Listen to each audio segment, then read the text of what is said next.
శుభవార్త. ఒక డిఏ ఇస్తున్నట్లు చంద్రబాబు ప్రకటన.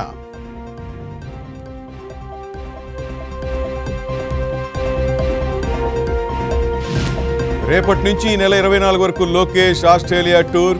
అక్కడి వర్సిటీల్లో బోధనా పద్ధతులపై అధ్యయనం.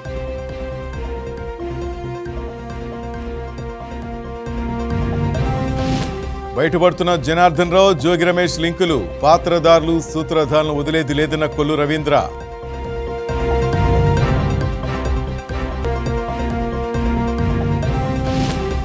తల్లిదండ్రులను పట్టించుకొని ఉద్యోగుల జీతంలో కోత విధించే చట్టం తెస్తాం. తెలంగాణ సీఎం రేవంత్ రెడ్డి సంచలన ప్రకటన.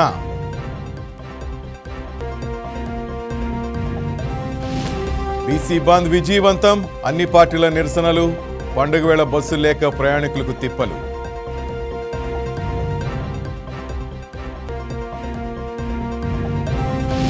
జీఎస్టీ ధమాకాతో రికార్డు స్థాయిలో కొనుగోళ్లు. దేశంలోని అన్ని రంగాలు లాభపడ్డాయన్న నిర్మలా సీతారామన్.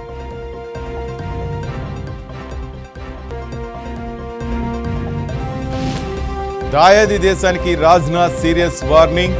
పాకిస్తాన్లోని ప్రతి అంగుళం బ్రహ్మోస్ రేంజ్లో ఉందని హెచ్చరిక.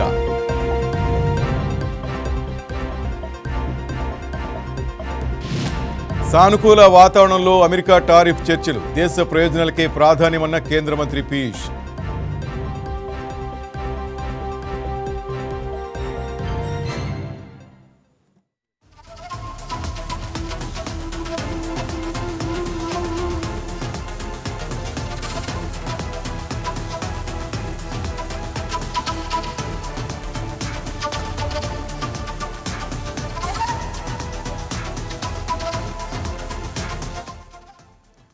ముఖ్యమంత్రి చంద్రబాబు నాయుడుతో మంత్రివర్గ ఉపసంఘం, ఉద్యోగ సంఘాల నేతలు భేటీ అయ్యారు.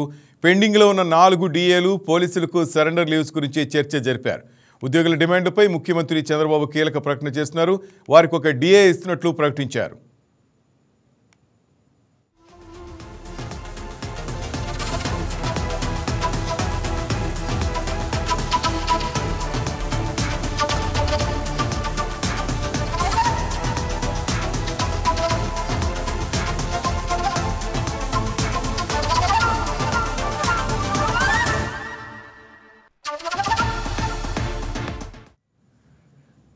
ముఖ్యమంత్రి చంద్రబాబు నాయుడు మాట్లాడుతున్నారు. లైవ్లో చూద్దాం.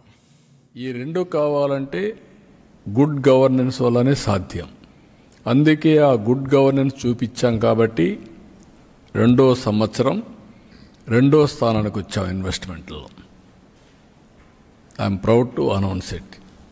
అంటే ఈ ప్రభుత్వం యొక్క విధానం మీరు చూస్తే నెక్స్ట్ ఇయర్కి నెంబర్ 1 రావాలనుకుంటున్నా. 2047కి నెంబర్ 1 డెవలప్మెంట్లో ఉంటుంది రాష్ట్రం, నాకు అనుమానం లేదు. దానికి ఆ సంపద సృష్టించడంలో ముఖ్యంగా ప్రధాన పాత్ర ఎంప్లాయీస్ పోషించాల్సిన అవసరం ఉంది. పాలసీలు నేను తీసుకొస్తాను, దాన్ని అమలు చేసే బాధ్యత మీ మీద ఉంటుంది. రెండోది, ఎక్కడికక్కడ మీరు మేము కలిసి, ఇప్పుడు నేను ఎన్డీఏ ప్రభుత్వం తరపున మీరు చూస్తే 94% స్ట్రైక్ రేట్ వచ్చింది. నేను, జనసేన పవన్ కళ్యాణ్ గారు, బీజేపీ ముగ్గురం కలిసి పోటీ చేస్తే రాష్ట్రాన్ని పునర్నిర్మాణం చేస్తామనే ఆలోచనతో వన్ సైడ్ ఓట్లు వేశారు. కొన్ని సీట్లు మేము ఓడిపోయామంటే అది మా వాళ్ళని సరిగా పెట్టుకోలేకపోయాం. అంటే దేనికోసం ఓట్లు వేశారంటే ఈ రాష్ట్రాన్ని పునర్నిర్మాణం చేసే శక్తి ఈ వీళ్ళకే ఉంది అనే విధంగా ఓటేశారు. నిన్నటి వరకు వ్యతిరేక ఓటు నాకు వన్ సైడ్ పడింది. ఇప్పుడు ఉద్యోగస్తులు ఎక్కడ తప్పు చేసినా, ఎన్డీఏ కార్యకర్త తప్పు చేసినా అక్కడి నుంచే మాకే పడుతుంది. మళ్ళీ అది రాకుండా ఉండాలంటే డెలివరీ ఎంత ముఖ్యమో సాఫ్ట్ స్కిల్స్ కూడా అంతే ముఖ్యం. అంటే ఆ డెలివరీ చేసేటప్పుడు విధానం నేను చూస్తున్నాను. కొన్ని డిపార్ట్మెంట్లో 90% సాటిస్ఫాక్షన్ ఉంది, కొన్ని డిపార్ట్మెంట్లో 60-65 ఉంది. కొన్ని డిపార్ట్మెంట్ నేను చూస్తున్నాను. ఒక ఆర్టీసీలో డ్రైవర్స్ కానీ ప్లేస్ టు ప్లేస్ రీచ్ చేయడం కానీ, అదే మరి కరెక్ట్ టైంకి రీచ్ కావడం కానీ బాగుంది. అవుట్ సోర్సింగ్ ఏజెన్సీస్ పెట్టి నీళ్లు, క్లీనింగ్ అది బాగాలేదు. అంటే ఎక్కడికక్కడ వీళ్ళు కొంతమంది బయట వాళ్ళ దగ్గర సేవలు చేయించుకోవడం కూడా సరిగ్గా చేయించుకోలేకపోతున్నాం. అదేవిధంగా కొన్ని దిక్కల్లో ఎంప్లాయీస్ చేసే సర్వీసులు అవుట్ స్టాండింగ్గా చాలా బ్యూటిఫుల్గా మంచి పేరు వస్తూ ఉంది. అది కూడా వాళ్ళకి ఎక్స్ప్లెయిన్ చేశారు. నాకు ఒకటే కోరిక, మళ్ళీ ఈ రాష్ట్రం వెనకబడకూడదంటే ప్రజల్లో కూడా ఆ చైతన్యం కంటిన్యూగా రావాలి, సాటిస్ఫాక్షన్ ఉండాలి. ఈ దీపావళి సందర్భంగా వాళ్ళకి అభినందన తెలియజేస్తూ, శుభాకాంక్షలు తెలియజేస్తూ, వెల్త్ క్రియేట్ చేయడంలో భాగస్వాములు కావాల్సిందిగా కోరుకుంటూ, భాగస్వాములుగా ఉంటే వెల్త్ క్రియేట్ చేస్తే ఆ వెల్త్ మీకు ఇవ్వడానికి ఏమాత్రం ఆక్షేపణ లేదు. ఇది కంటిన్యూస్ నిరంతరం చేయాల్సిన పని. అందరం ఫస్ట్ ఆఫ్ ఆల్ మీరు హ్యాపీగా ఉంటే ఆ తర్వాత పనులు కూడా అదే స్పీడ్లో జరుగుతాయి. That is my request to all of you. మీరు కూడా ఇదే స్ఫూర్తితో కింది వరకు వెళ్ళి అందరినీ కన్విన్స్ చేయడమే కాదు, వాళ్ళల్లో కూడా జోష్ తీసుకురావాలి. మీరు అందరూ ఆనందంగా పనిచేసే పరిస్థితి రావాలి. ఇంత మురుగుమారుగా హార్డ్ వర్క్ చేయమని నేను ఒకప్పుడు చాలా చెప్పేవాడు మిమ్మల్ని అందరినీ, రాత్రి వరకు ఉండాలి, మీరు చేయాల్సిందే, ఎప్పుడైనా రావాలి. ఇప్పుడు అవన్నీ చెప్పడం, ఏదైనా ఎమర్జెన్సీ వస్తే అప్పుడు రావాలి, లేకపోతే అంత అవసరం లేదు. స్మార్ట్ వర్క్ చేద్దాం, సాఫ్ట్ స్కిల్స్ కూడా డెవలప్ చేసుకుందాం అందరం. That is my request for all of you.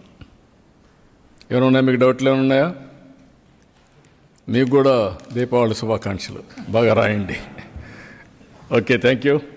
Jagan చేస్తున్న కుట్రలపై ప్రభుత్వంతో పాటు పార్టీ నేతలు కూడా సమాంతరంగా తిప్పి కొట్టాల్సిందేనని ముఖ్యమంత్రి చంద్రబాబు స్పష్టం చేశారు.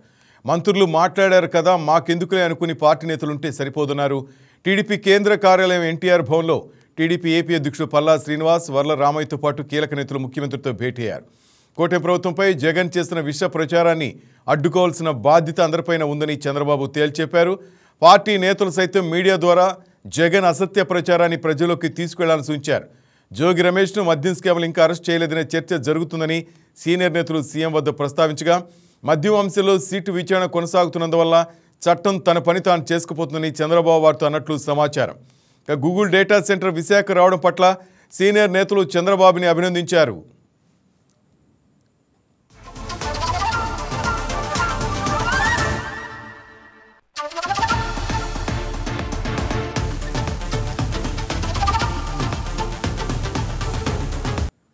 మంగళగిరిలోని టీడీపీ కేంద్ర కార్యాలయం ఎన్టీఆర్ భవన్కు వెళ్లిన సీఎం చంద్రబాబు అక్కడి భవనాలను పరిశీలించారు. ఎన్టీఆర్ భవన్లో తీసుకొస్తున్న మార్పులు పరిశీలించి పలు సూచనలు చేశారు. శిక్షణ తరగతులు, లైబ్రరీ, వసతి అందుబాటులో తెచ్చేలా కేంద్ర కార్యాలయంలో కొత్త నిర్మాణాలు సాగాలని సూచించారు.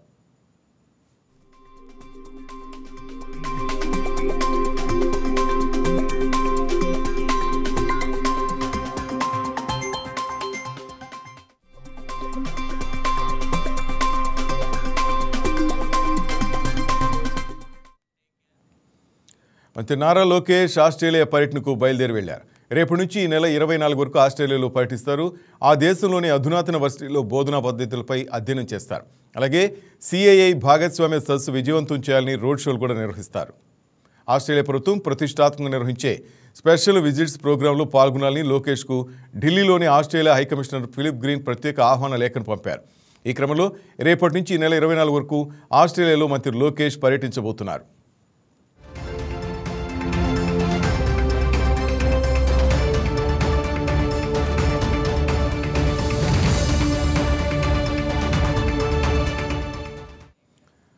కల్తీ మద్యం గ్యాంగ్ విషయంలో వైసీపీ నేత మాజీ మంత్రి జోగి రమేష్ మరోసారి అడ్డంగా దొరికిపోయారు.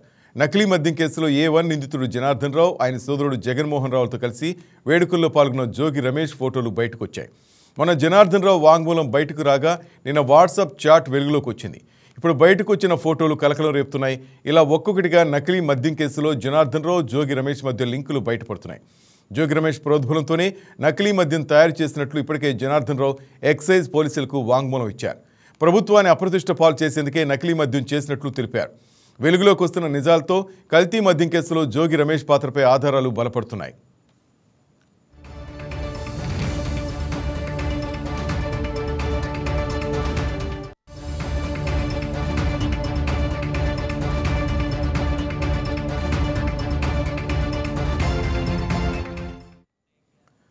కల్తీ మధ్యలో సూత్రధారులు పాత్రధారులందరికీ చుక్కలు చూపిస్తామని మంత్రి కొల్లు రవీంద్ర అన్నారు. గత 5 ఏళ్లు కల్తీ మద్యాన్ని అమ్మిందెవరో ప్రజలు గుర్తించే వారిని గత ఎన్నికల్లో తరిమి కొట్టారని వ్యాఖ్యానించారు. మొలకల చెరువు ఇబ్రహీంపట్నం కల్తీ మద్యం కేసు విచారణ పారదర్శకంగా జరుగుతుందన్న మంత్రి కొల్లు రవీంద్ర సిట్టు విచారణ కూడా తప్పుదోవ పట్టించేలా వైసీపీ సోషల్ మీడియా కుట్ర చేస్తోందని విమర్శించారు. వైసీపీ ప్రోత్సాహంతోనే కల్తీ మద్యం తయారు చేసినట్లు జనార్దనరావు అంగీకరించాడని, ప్రభుత్వాన్ని అస్థిరపరిచే కుట్ర పడినట్లు ఒప్పుకున్నాడని కొల్లు రవీంద్ర గుర్తు చేశారు. ఇబ్రహీంపట్నం అలాగే మొలకల చెరువు జరిగినటువంటి సంఘటనల మీదట ప్రభుత్వం చాలా స్ట్రిక్ట్గా ఏదైతే అక్కడ జరిగినటువంటి సంఘటనల మీద ఒక ఇన్వెస్టిగేషన్కి సిట్ వేసాం. సిట్ చాలా ముమ్మరంగా దానికి సంబంధించి స్పీడ్గా వెళ్తున్నారు. అందులో భాగంగానే గుంటూరు ల్యాబ్కి ఇబ్రహీంపట్నంకు సంబంధించినటువంటి శాంపిల్స్ పంపించిన మీదట ఆ శాంపిల్స్ అన్నీ కూడా టెస్ట్ చేసి నాణ్యత లేని హానికరం కాని పదార్థాలు ఉపయోగించారని చెప్పి దాంట్లో ల్యాబ్ రిపోర్ట్లో రావడం జరిగింది. దాన్ని సాక్షి పేపర్ అలాగే ఒక బ్లూ మీడియా వాంటెడ్గా తప్పుడు ప్రచారాలు చేస్తుంది. ఏవో వాస్తవాలు చాలా విషయాలు బయటకు వచ్చినాయి. ఇవాళ అక్కడ మేము చాలా క్లారిటీగా ఉన్నాం, క్లియర్గా ఉన్నాం. అక్కడ ఏదైతే వైఎస్ఆర్ పార్టీతో అంటకాగినటువంటి వ్యక్తి జనార్దనరావు, ఆ జనార్దనరావు ఒక ఉద్దేశపూర్వకంగా అతనితో పలానా వాళ్ళు చేయించారని చెప్పి క్లియర్గా చెప్పినటువంటి వ్యక్తి జనార్దనరావు. దానికి సంబంధించి జోగి రమేష్ ఇంటికి అతను వెళ్ళాడని, జోగి రమేష్ గారు ఒప్పుకున్నాడు, ఆయన మా ఇంటికి వచ్చాడని. ఇవాళ అవన్నీ వాస్తవాలు బయటకు వస్తూ ఉంటే ఇవాళ దీన్ని రకరకాలుగా తప్పుడు ప్రచారాలు చేయాలని సాక్షి మీడియా చేస్తూ ఉందంటే, జగన్ మీడియా చేస్తూ ఉందంటే చాలా దురదృష్టకరం. అయినా సరే మేము ఈ కేసు విషయంలో చాలా సీరియస్గా ఉన్నాం. దానికోసమే ఇవాళ ఏపీ ఎక్సైజ్ సురక్ష యాప్ తీసుకొచ్చాం. ఈ యాప్ ద్వారా ప్రతి షాప్లో కూడా ఏదైతే ప్రతి బాటిల్ని కూడా స్కాన్ చేస్తున్నాం. అలాగే ఇండివిజువల్గా కావాలంటే ఆ యాప్ ద్వారా ఫోన్స్లోనే స్కాన్ చేసుకోవచ్చు. ఈ స్కానింగ్ సిస్టమ్ అంతా కూడా ఇవాళ ఇప్పటి వరకు చాలా శాంపిల్స్ దగ్గర దగ్గర లక్షల్లో జరిగినాయి. ఎక్కడా కూడా ఎటువంటి షాప్స్లో అక్రమ మద్యం అనేది క్లారిటీగా ఉంది. ఆయన మాట్లాడుతున్నాడు ఇవాళ ఏదో తీసుకొచ్చామని. మేము గవర్నమెంట్ వచ్చిన దగ్గర నుంచి ప్రతిరోజు డిపార్ట్మెంట్ దీన్ని చెకప్స్ చేస్తాయి. ర్యాండమ్ చెకప్స్ జరిగినాయి. కావాలంటే మీకు ఆ డేటా మొత్తం కావాలంటే ఇస్తాం. బయటకు వచ్చిన తర్వాత డిపోల్లో దీన్ని చెకప్స్ ఉంటాయి. అవన్నీ కూడా ట్రాక్ అండ్ ట్రేస్ సిస్టమ్ ద్వారానే సిస్టమ్స్లో ఉంటాయి. అక్కడి నుంచి షాప్స్కి వెళ్తాయి. షాప్స్లో మీరు నిర్వీర్యం చేసినటువంటి విధానం వల్ల ఇవాళ అవన్నీ కూడా మళ్ళీ లైన్ చేస్తున్నారు, అన్నీ పెట్టుకుంటున్నారు. అన్ని సిస్టమ్ మేము మొత్తం కూడా చేస్తున్నాం. అంతేగాని దుర్మార్గమైనటువంటి ఆలోచనలు చేస్తూ తప్పుడు ప్రచారాలు చేసే మటుకి ఏదో రాజకీయంగా ఇష్టం వచ్చినట్టు మీరు మాట్లాడవచ్చు అనుకుంటే మటుకు అది చెల్లదు.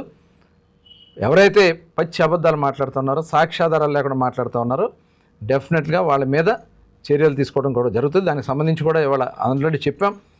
ఇవాళ మీరు బ్రాండ్ల గురించి కానీ లేకపోతే ట్రాక్ అండ్ ట్రేస్ గురించి కానీ మా అసత్యపు ఆరోపణలు చేస్తూ ఇలా ప్రభుత్వాన్ని ఇబ్బంది పెట్టాలని కార్యక్రమాలు చేస్తే మటుకు చూస్తూ ఊరుకోని కూడా హెచ్చరిస్తాను. 3 బాటిల్కి 1 బాటిల్ అని చెప్పి జగన్మోహన్ రెడ్డి మాట్లాడతారు. ఇక్కడేమో పర్మిట్ రూమ్లో వాడుతానని అంటారు. ఇవాళ ఇలాంటిది మీరు చేస్తారనే ఉద్దేశంతోనే బెల్ట్ షాపులు అన్నీ కూడా ఎక్కడ ఉండడానికి వీలు లేదని మేము క్లియర్గా వెళ్తున్నాం. ఎక్కడైనా బయట దొరికితే అవసరమైతే పీడీ యాక్ట్ పెట్టైనా సరే అరెస్ట్ చేస్తాం. ఎవరు చేసినా సరే దీంట్లో రాజకీయాలు చూసుకోం. ప్రజల ఆరోగ్యం మాకు ముఖ్యం. ఆ విధంగా డిపార్ట్మెంట్తో ముందుకెళ్తాం. కావాలని ఉద్దేశపూర్వకంగా ప్రభుత్వాన్ని అప్రతిష్ట పాలు చేయాలని కూడా దీంట్లో కుట్ర దాగి ఉందనేది ఇవాళ అందరూ కూడా భావిస్తూ ఉన్నారు. డెఫినెట్గా అవన్నీ కూడా బయటకు తీస్తాం. ఇప్పుడు విచారణ జరుగుతుంది, సిట్ జరుగుతుంది.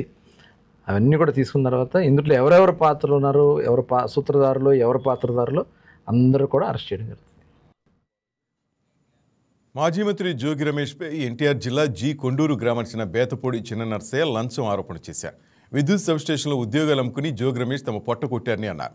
కవలూరు గ్రామంలో విద్యుత్ సబ్స్టేషన్లో షిఫ్ట్ ఆపరేటర్ పోస్టు కోసం జోగి రమేష్ 6 లక్షల లంచం అడిగారని బేతపూడి చిన్న నర్సయ్య తెలిపారు. అయితే మళ్లీ కూటమి ప్రభుత్వం అధికారంలోకి వచ్చినా అదే ఉద్యోగాన్ని తన కుమారుడికి ఇప్పించి ఎమ్మెల్యే వసంత కృష్ణ ప్రసాద్ న్యాయం చేశారని వివరించారు.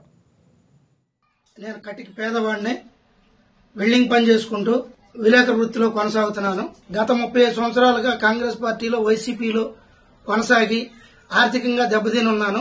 నన్ను గమనించిన వసంత వెంకటకృష్ణ ప్రసాద్ గారు నన్ను గమనించి నా కుమారుడికి కౌలూరులో షిఫ్ట్ ఆపరేటర్ పోస్టు ఇప్పించడం జరిగింది. ఇప్పించిన 10 నెలలకే జోగి రమేష్ మంత్రిగా ఇక్కడికి వచ్చి తాను నా కుమారుడి పోస్టు పీకి నా పొట్ట కొట్టి, పేదవాడైనా నా పొట్ట కొట్టి, నా పిల్లగాడి పొట్ట కొట్టి ఆ ఉద్యోగాన్ని తన కులానికి చెందిన ఒక వ్యక్తికి 6 లక్షలకు అమ్ముకోవడం జరిగిందండి. అటువంటి వారు ఇప్పుడు ఎమ్మెల్యే గారిని పదే పదే చిల్లర రాజకీయాలు అంటాం అది సబబు కాదు. శ్రీకాంత్ అనే వ్యక్తి, అతనేంటి, అతని చరిత్ర ఏంటి, అతని కుటుంబ చరిత్ర ఏంటి పోలీస్ స్టేషన్ లో కనుక్కుంటే తెలుస్తుంది సార్. మంత్రి జోగి రమేష్ వల్ల పోయిన నా కుమారుడి ఉద్యోగాన్ని ఎమ్మెల్యే వసంత కృష్ణ ప్రసాద్ గారు వెంటనే నా కుమారుడికి అదే ఉద్యోగాన్ని, తొలగించిన ఉద్యోగాన్ని మరలా ప్రభుత్వం, కూటమి ప్రభుత్వం రావడంతోనే నా ఉద్యోగం నాకు ఇప్పించి నాకు నా కుటుంబానికి న్యాయం చేశారు. అదేవిధంగా ఎవరైతే జోగి జీఎస్టీ సంస్కరణలతో పేద మధ్యతరగతి కుటుంబాలకు ఎంతో మేలు జరిగిందని రాష్ట్ర దేవాదాయ శాఖ మంత్రి ఆనం రామనారాయణ రెడ్డి అన్నారు. జీఎస్టీ పొదుపు ఉత్సవాన్ని రాష్ట్ర ప్రజలు పండుగలా చేసుకుంటున్నారని మంత్రి అన్నారు.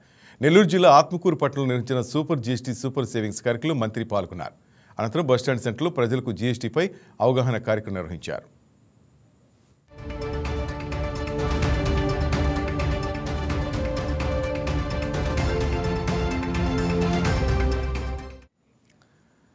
అనకాపల్లి జిల్లా పాయకరావుపేట నియోజకవర్గంలో 14 కోట్లతో గ్రామీణ రహదారులను అభివృద్ధి చేస్తున్నట్లు హోంశాఖ మంత్రి అనిత చెప్పారు.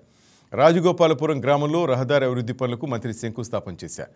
పల్లె పండుగ పార్ట్ 2లో భాగంగా గ్రామాల్లో డ్రైనేజీ, సీసీ రోడ్లు, తాగునీటి పథకాల వంటి మౌలిక వసతులు కల్పిస్తున్నామని మంత్రి తెలిపారు.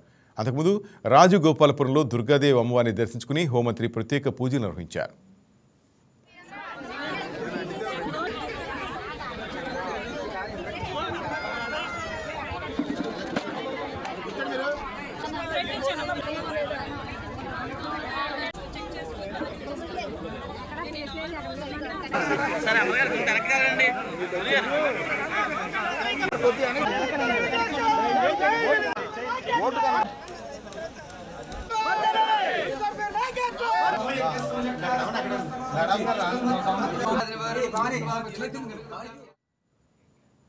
నెల్లూరు జిల్లా గుడ్లూరు మండలం దారకానిపాడులో జరిగిన తిరుమల శెట్టి లక్ష్మీనాయుడు హత్య కేసులో పోలీసులు సమగ్ర దర్యాప్తు చేయాలని వైసీపీ ఎమ్మెల్సీ తోట త్రిమూర్తులు, చీరాల మాజీ ఎమ్మెల్యే ఆమంచి కృష్ణమోహన్ డిమాండ్ చేశారు. అతడు తిరుమల శెట్టి లక్ష్మీనాయుడు కుటుంబాన్ని వైసీపీ నేతలు పరామర్శించారు. తిరుమల శెట్టి లక్ష్మీనాయుడు హత్యోదంతంలో ఎలాంటి రాజకీయ కోణం లేదని, ఇది కేవలం వ్యక్తిగత విభేదాలు, సామాజిక అహంకారం కారణంగానే జరిగిందని వైసీపీ నేతలు అన్నారు. ఐపీఎస్ స్థాయి అధికారితో విచారణ జరిపించి మృతుడి భార్య సుజాతకు న్యాయం చేయాలని డిమాండ్ చేశారు. ఈ అమ్మాయితోటి ఒక్క అరగంట మాట్లాడి ఆయన ఏ నిర్ణయం చేసినా మేము దాన్ని పూర్తిగా సమర్థిస్తాం. ఈ కుటుంబాన్ని ఆదుకునేటువంటి విషయం మాత్రం కాపు కమ్యూనిటీ మాత్రం తీసుకుంటుంది రాష్ట్రంలోని. వాళ్ళకి జరిగినటువంటి అన్యాయానికి దయచేసి ఏ చిన్న సంఘటన మీదైనా సరే పవన్ కళ్యాణ్ గారు ఏ విధంగా స్పందిస్తున్నారు అనేటువంటిది మనం చూస్తున్నాం. అనేక సందర్భాలుగా ఆయన ఉప ముఖ్యమంత్రి అయిన తర్వాత కానీ అంతకు ముందు కానీ సంఘటన ఏదైనా జరిగిందంటే ఏ విధంగా స్పందిస్తున్నారో చూస్తున్నాం. ఈ సంఘటనలో అది చనిపోయినటువంటి వ్యక్తి కూడా సోషల్ మీడియాలో చూసిన దాని ప్రకారంగా పవన్ కళ్యాణ్ గారి యొక్క అభిమానిగా, లేకపోతే జనసేన పార్టీ అభిమానిగా ఆ చనిపోయినటువంటి లక్ష్మీనారాయణ అనేటువంటి వ్యక్తి అన్ని విధాలుగానే కూడా ఆయన అభిమానించేటువంటి వ్యక్తి. సోషల్ మీడియాలో చాలామంది ఆయన రాలేదు, దీనికి స్పందించలేదు అని చెప్పేసి అన్నారు. ఇంకా వాటి జోలికి మేము వెళ్ళలేదు. కానీ ఈ అమ్మాయికి న్యాయం చేసే విషయంలో ఈ అమ్మాయితో మాట్లాడిన తర్వాత మాత్రమే ఈ కేసుని ఏ విధంగా ముందుకు తీసుకెళ్లాలి, సిబిఐ ఎంక్వైరీ చేయాలి. అల్లూరి సీతారామరాజు జిల్లా కలెక్టర్ దినేష్ కుమార్ జాతీయ స్థాయి అధికార కర్మయోగి అవార్డుకి ఎంపికయ్యారు. భారత రాష్ట్రపతి ద్రౌపది ముర్ము చేతుల మీదుగా అవార్డును స్వీకరించారు. పారదర్శక పరిపాలన, ప్రజాసేవ, వినూత్న కార్యక్రమాల కోసం చేసిన కృషికి ఈ గౌరవం లభించింది.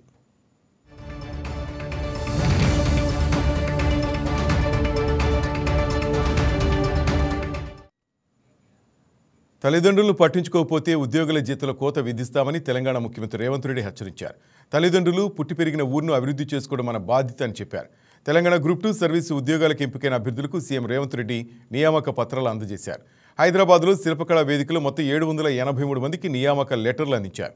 ఉద్యోగార్థులు ఎవరైనా తల్లిదండ్రులు పట్టించుకోకపోతే వారి జీతంలో 10 నుంచి 15% కోత విధించి తల్లిదండ్రుల ఖాతాలో వేస్తానని చెప్పారు. 1వ తేదీ ఉద్యోగుల జీతం ఎలా వస్తుందో అలాగే వారి తల్లిదండ్రుల అకౌంట్లో 1వ తేదీన పడుతుందని, దీనికోసం త్వరలో చట్టం కూడా తీసుకొస్తామని రేవంత్ ప్రకటించారు. మన నేపథ్యాన్ని మరవకండి. మీరు ఏ కుర్చీలో కూర్చున్నా మీ ఎదురుకొచ్చి నిలబడ్డ ఒక పేదవాడు మీ కళ్ళల్లో మీ తల్లిదండ్రులే ఒక అధికారి దగ్గర పోయి నిలబడితే ఏం పరిస్థితి ఉంటుందో మీరు అది ఒక్కసారి ఆలోచనలకు తెచ్చుకోండి. సహాయం నిస్సహాయంగా మన దగ్గరకు వచ్చే వాడికి సహాయం చేయడమే మన బాధ్యత. ఈరోజు మీకు ఇస్తున్న అధికారం నిస్సహాయులకు సహాయంగా అండగా నిలబడే అధికారం ఈరోజు ఈ ప్రభుత్వం ఇస్తుంది. నేనైనా మీరైనా మనమైనా నిస్సహాయులకు సహాయం అందించడమే మన బాధ్యత. కన్న తల్లిదండ్రులను పుట్టి పెరిగిన సొంత ఊరిని అభివృద్ధి చేసుకోవడం మన బాధ్యత. మీరు అంకితమవుతారని నాకు సంపూర్ణమైన విశ్వాసం ఉన్నది. మీ అందరి పట్ల నాకు నమ్మకం ఉన్నది. చప్పట్లే కదా కొట్టేసినాం, రేపటి నుండి సార్ చూడబోతారా అని మీరు అనుకుంటారేమో. తప్పకుండా చూస్తా. ఎవరన్నా తల్లిదండ్రులను చూసుకోకపోతే మీ జీవితంలో 10-15% కోత చేసి మీ తల్లిదండ్రుల ఖాతాలు వేస్తా. చట్టమే తెస్తున్నా. ఆ చట్టాన్ని మీ తెలంగాణ బీసీ బంద్ ప్రశాంతంగా ముగిసింది. అన్ని పార్టీలు బంద్కు మద్దతు ప్రకటించి నిరసనలు తెలపడంతో హైదరాబాద్తో పాటు పలు జిల్లాలు బస్సులు ఎక్కడికక్కడే నిలిచిపోయాయి. దీపావళి పండుగతో పాటు వీకెండ్ సెలవులు ఉండడంతో వివిధ జిల్లాలకు వెళ్లాల్సిన ప్రయాణికులతో బస్టాండ్లు దగ్గర రద్దీ పెరిగింది. ముందస్తు సమాచారం లేకపోవడంతో బస్ స్టేషన్లో ప్రయాణికులు తీవ్ర ఇబ్బందులు ఎదుర్కొన్నారు. కుటుంబ సభ్యులు, చిన్నారులు, వయోవృద్ధులతో గంటల తరబడి బస్ స్టేషన్లో వేచి చూశారు. బంద్ కారణంగా ప్రజలు ప్రత్యామ్నాయ మార్గాలను ఎంచుకుంటున్నారు. మెట్రో రైళ్ల సర్వీసులు యథావిధిగా కొనసాగుతుండటంతో మెట్రో కిక్కిరిసిపోయింది.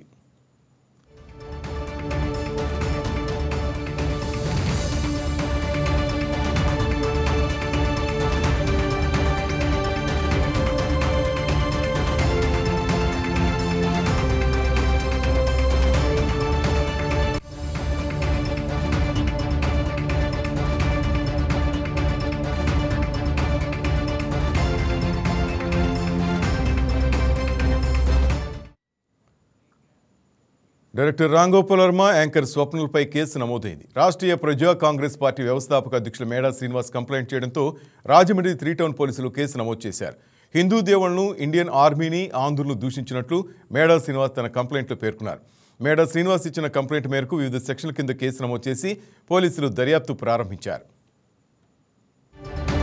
3 టౌన్ పోలీస్ స్టేషన్లో కంప్లైంట్ చేశాం. ఎందుకంటే ఈ మధ్యకాలంలో ఇంకా శృతి మించిపోయి మరీ ఘోరం ఏంటంటే, రే ఆంధ్రుడా నీ తాట తీస్తాం, వస్తున్నాం కేసీఆర్ విల్ బి సూన్ అని హెచ్చరించేటటువంటి పరిస్థితులు కనబడుతున్నాయి. అసలు ఈ సందర్భంలో రాష్ట్ర మనోభావాల మీద, రాష్ట్ర ప్రజల మనోభావాల మీద అంత ఘోరాతి ఘోరంగా విమర్శలు చేయాల్సిన అవసరం ఎందుకు వచ్చింది? ఆ విధమైనటువంటి పనులు అయితే చేయరు. కానీ రాష్ట్రీయ ప్రజా కాంగ్రెస్ పార్టీ నుంచి మేము ఒకటే చెప్తున్నాం, ఈ ఎన్ఐఏ లాంటి సంస్థ ద్వారా వీళ్ళ మీద దర్యాప్తు జరిపిస్తే అనేక కొత్త కోణాలు, విదేశీ శక్తుల ప్రమేయం కూడా బహిర్గతం అవుతుందని మా నమ్మకం. ముందు కూడా ఈ ఇన్వెస్టిగేషన్ ఇంకా ఎన్ఐఏ స్థాయి ఇన్వెస్టిగేషన్ జరిగే విధంగా మేము ప్రయత్నాలు చేస్తాం. ముందుగా ఈ రాంగోపాల్ వర్మ మీద పీడీ యాక్ట్ పెట్టి ముందు ప్రాసిక్యూట్ చేయమని ప్రభుత్వానికి విజ్ఞప్తి చేస్తాం. ఇది ఒక సెక్యులర్ కంట్రీ, ఇక్కడ మతపరమైనటువంటి వివాదాలు పెరగకూడదు. కానీ రాంగోపాల్ వర్మను కట్టడి చేయకపోతే ఈ రాష్ట్రాలు, 2 రాష్ట్రాలు ఈ దేశ భద్రతకి, దేశ ఆత్మగౌరవానికి కూడా చాలా ప్రమాదకరమైనటువంటి పరిస్థితులు వచ్చేటట్టున్నాయి. ఇతని మూలంగా యువత పాడైపోతుంది. కూటమి ప్రభుత్వం వచ్చాక గంజాయి, డ్రగ్స్పై ఉక్కుపాదం మోపుతోంది. పోలీసులతో పాటు ఈగిల్ బృందాలు ప్రత్యేక కార్యాచరణ చేపట్టి మత్తు దందాకు అడ్డుకట్ట వేస్తున్నాయి. పట్టుబడిన గంజాయిని పర్యావరణ అనుకూల పద్ధతుల్లో పోలీసులు ధ్వంసం చేస్తున్నారు. ఏలూరు జిల్లాలో ఇంతవరకు నమోదైన 58 కేసుల్లో సుమారు 3,404 కేజీల గంజాయి పట్టుబడింది. సీజ్ చేసిన గంజాయిని ఏలూరు జిల్లా డ్రగ్ డిస్పోజల్ కమిటీ ఆధ్వర్యంలో గుంటూరులోని జిందాల్ అర్బన్ వేస్ట్ మేనేజ్మెంట్ సెంటర్కు తరలించి ఎకో ఫ్రెండ్లీ పద్ధతిలో దహనం చేసినట్లు జిల్లా ఎస్పీ ప్రతాప్ కిషోర్ తెలిపారు. 58 కేసుల్లో ఇంతకుముందు స్వాధీనం చేసుకున్న 3,403 కిలోల 750 గ్రాముల గంజాయిని ఎన్డీపీఎస్ చట్టం ప్రకారం జిందల్ అర్బన్ వేస్ట్ మేనేజ్మెంట్ సెంటర్లో డిస్ట్రక్షన్కి, ఇన్సినరేట్ చేయడానికి ఈరోజు ప్రోగ్రాం ఏర్పాటు చేయడం జరిగింది అని ఒక ప్రత్యేక సంస్థను కూడా ఆంధ్రప్రదేశ్ గవర్నమెంట్, ఆంధ్రప్రదేశ్ పోలీస్ ఏర్పాటు చేసి ఈ మాదక ద్రవ్యాల రవాణా, వినియోగం పైన గట్టి చర్యలు తీసుకోవడము, ఆ చర్యల్లో భాగంగా మనం పలు కేసులని రిజిస్టర్ చేయడము, పాత ముద్దాయిలను అరెస్ట్ చేయడము, ఈ డ్రోన్స్ లాంటి వ్యవస్థలను కూడా ఉపయోగించి గంజాయి తాగే వాళ్ళని గుర్తించడము, తద్వారా వాళ్ళ దగ్గర నుంచి గంజాయి వాళ్ళకి ఎవరు అమ్ముతున్నారో ట్రేస్ చేసి చాలా కేసులను కూడా మనం గుర్తించడం జరిగింది. అంతేకాకుండా మన దగ్గర ఉన్న ఎన్హెచ్ని వాడుకొని ఒడిశా లాంటి రాష్ట్రాల నుంచి ఈ గంజాయిని ఇతర రాష్ట్రాలకి మన రాష్ట్రంలో వ్యాపింపజేసే కొన్ని స్మగ్లర్ ముఠాలను కూడా మనము ఇటీవల కాలంలో అరెస్ట్ చేయడం జరిగింది. దాంట్లో భాగంగానే ఇప్పుడు మనం చూస్తే మొత్తం 58 కేసుల్లో 3,000 లంచం తీసుకుంటూ అవినీతి అధికారులు ఏసీబీకి అడ్డంగా బుక్ అయిపోతున్నారు. కర్నూలు జిల్లా పత్తికొండలోని పంచాయతీరాజ్ సబ్ డివిజన్ కార్యాలయంలో లంచం తీసుకుంటూ ఆర్డబ్ల్యూఎస్ ఏఈ రెడ్ హ్యాండెడ్గా ఏసీబీ అధికారులకు దొరికిపోయాడు. తొగ్గలి ప్రజా పరిషత్ కార్యాలయంలో ఆర్డబ్ల్యూఎస్ ఇంజనీర్గా విధులు నిర్వహిస్తున్న నరేష్ 13,000 లంచం తీసుకుంటూ ఏసీబీ అధికారులకు పట్టుబడ్డాడు. గ్రావెల్ రోడ్డు బిల్లుల ఫైల్ క్లియరెన్స్ కోసం తొగ్గలి గ్రామం ఎంపీటీసీ రాజు నుంచి 13,000 డిమాండ్ చేశాడు. దీంతో బాధితుడు ఏసీబీని ఆశ్రయించాడు. అధికారులు పక్కా ప్లాన్తో అవినీతి అధికారిని రెడ్ హ్యాండెడ్గా పట్టుకున్నారు. లంచం అడిగితే కఠిన చర్యలు తప్పని ఏసీబీ డీఎస్పీ సోమన్న హెచ్చరించారు. కర్నూలు ఆఫీస్కి వచ్చి ఫిర్యాదు చేశాడు. ఈ ముద్దాయి వచ్చి నరేష్ ఏఈ అసిస్టెంట్ ఇంజనీర్, ఇతను ఆర్డబ్ల్యూఎస్ డిపార్ట్మెంటు తుగ్గిలి. ఇతను ఫిర్యాదుదారుడు వచ్చి తుగ్గిలి గ్రామంలో ఎస్సీ కాలనీలో ₹30,000 దాంట్లో 10% డబ్బు అంటే ₹13,000 డబ్బులు ఇస్తే కానీ నేను మెజర్మెంట్ బుక్లో కొంత రికార్డు చేయమని చెప్పి ఏఈ లంచం డిమాండ్ చేశాడని చెప్పి నాకు కంప్లైంట్ ఇచ్చినాడు ఫిర్యాదుదారుడు ఎం రాజు. ఆ రాజు ఫిర్యాదు మేరకు మేము కేసు నమోదు చేసుకొని ఈరోజు రాజు డబ్బులు ఇస్తుండగా అతను డబ్బులు తీసుకునేటప్పుడు రెడ్ హ్యాండెడ్గా మనం పట్టుకున్నాము. ఫిర్యాదు ముద్దాయి ఎన్ నరేష్ డబ్బులు తీసుకుంటున్నప్పుడు రెడ్ హ్యాండెడ్గా పట్టుకొని కేసు ప్రొసీడింగ్స్ తయారు చేసుకొని ఫర్దర్ ఇన్వెస్టిగేషన్ చేస్తాం. That's all for now. Keep watching YK news. ఇది తెలుగువారి గుండె చప్పుడు.